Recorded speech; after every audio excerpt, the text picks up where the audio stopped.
اگر ہم کہیں جا رہے ہوتے ہیں اور کسی کی وجہ سے ہمیں اپنی گاڑی کی بریک لگانی پڑ جاتی ہے اور چند لمحے انتظار کرنا پڑ جاتا ہے، یا کوئی گاڑی والا اس طریقے سے ہمیں اوورٹیک کر جاتا ہے جو ہمارے مزاج پر گراں گزرتا ہے، تو ان معمولی باتوں پر ہم منہ ہی منہ میں بڑبڑا کر انہیں برا بھلا کہنے لگتے ہیں، جس کا انہیں علم بھی نہیں ہوتا۔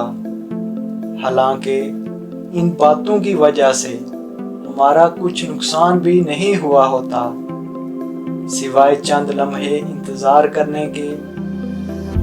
پھر اسی طرح راستے میں کسی انجان شخص پر ہماری نظر پڑتی ہے جس کا حلیہ ہماری پسند کے مطابق نہیں ہوتا، تو ہم بلا وجہ اپنے ساتھی کے ساتھ اس پر تبصرہ کرنے لگتے ہیں کہ وہ دیکھو اس بیچارے کو پہننے کی بھی تمیز نہیں، کیا لگ رہا ہے۔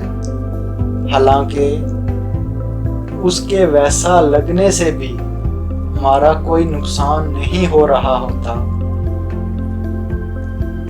ذرا سی بات پر دوسروں کو برا بھلا کہنا اور لوگوں کی حالت پر بلا وجہ کا تبصرہ کرنا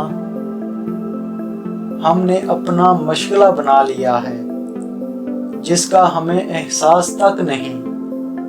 بظاہر ہم ان جملوں کو بے ضرر سمجھتے ہیں اور ان جملوں کو اظہار کرنے کا اپنا حق سمجھتے ہیں، مگر در حقیقت ہم آخرت کا نقصان کر رہے ہوتے ہیں۔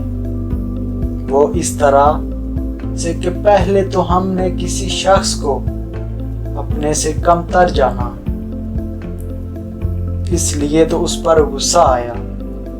دوسرا، اپنے آپ کو کسی سے بہتر جانا، جس کی وجہ سے دل میں ایسا خیال آیا تو یہ تکبر ہو گیا۔